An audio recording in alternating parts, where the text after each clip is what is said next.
Good afternoon. My name is Justin Gilbreth. I am a aviation student at Liberty University Online. Today I'll be doing a presentation on the four forces of flight. So each force has its own job to do, and they also work together in pairs to work against each other. Thrust and drag work against each other, and lift and weight work against each other. Newton's third laws of motions play a big part in all these forces.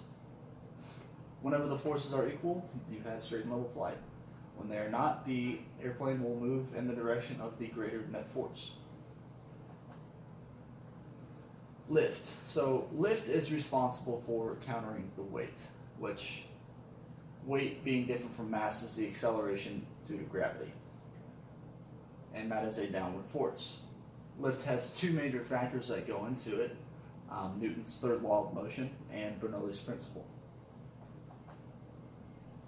So Newton's third law of motion states for forces always come in pairs. When one object exerts a force on a second object, the second object exerts an equal and oppositely directed force on the first. So this is made possible by the angle of the wing. So imagine you're driving down the highway and you hold your hand out the window. If you hold it at the correct angle, the air is going to be hitting your hand. So the air is exerting a force on your hand, and your hand is exerting a force on the air, creating lift. Bernoulli's principle, for a fluid undergoing steady flow, the pressure is lower where the fluid is flowing faster. Now, in the world of physics, gas is a fluid. Liquid and gas are both fluids. Like I said, not to be confused with a liquid. The design of the wing allows the air above the wing to move faster, creating a lower pressure. The air underneath is going slower, so therefore it has higher pressure. The higher pressure exerts a larger force on the wing, so therefore there's a net force directed upward on the wing, creating lift. Here is a simple diagram to help explain it. So here you have the wing, and as you can see, the top of the wing, the air would have to travel a larger distance, requiring it to be faster. That creates the lower pressure. The air in the bottom has a higher pressure, exerting a higher force than the top of the wing.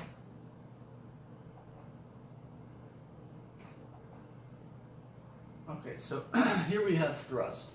Thrust is the force that allows the airplane to gain and maintain the appropriate airspeed required to create lift. For a piston engine, this is provided by the propeller. Thrust is also a product of our dear friend Sir Isaac Newton and his laws of motion. The force of the air being forced backwards exerts an equal and opposite force of forward movement to allow the aircraft to move forward and gain airspeed. It's the same concept regardless of the engine. For a jet engine, it's just a different mechanism that creates the thrust.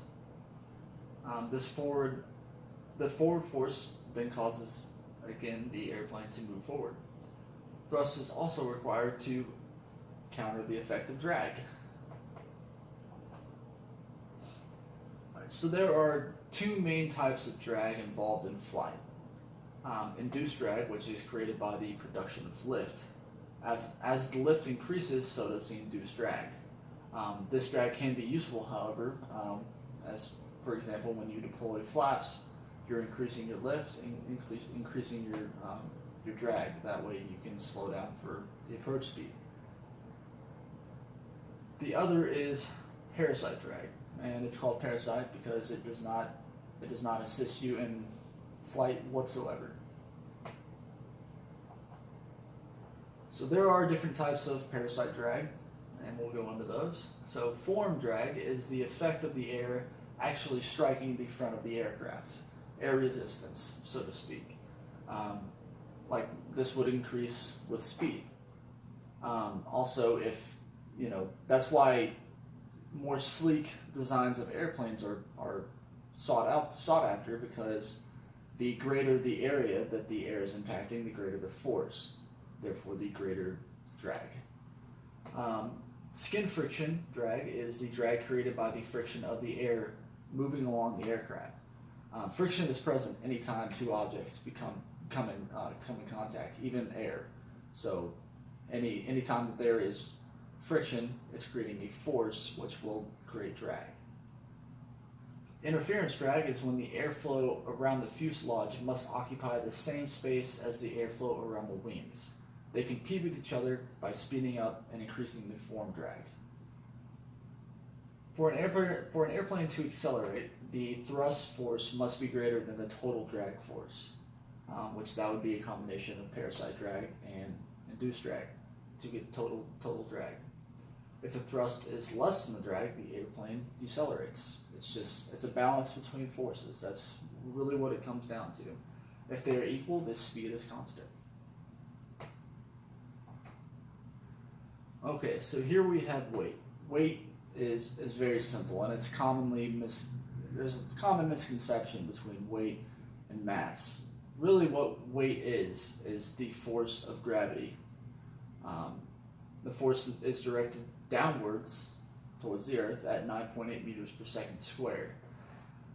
This weight allows for controlled flight. If you think about it, if there was no weight, there would be no way you would just continue to fly. You would never be able to come down. So again, there's a balance. It creates a balance between the weight and the lift. If the force of lift is higher than the force of weight, the aircraft will climb. If the force of weight is higher than the lift, the aircraft will descend. And if the two forces are equal, the aircraft flies at a constant altitude. That is the end of this. That is the 4 forces of flight. I hope you've enjoyed the presentation. I hope it was helpful and provided you with a good understanding of how an airplane flies.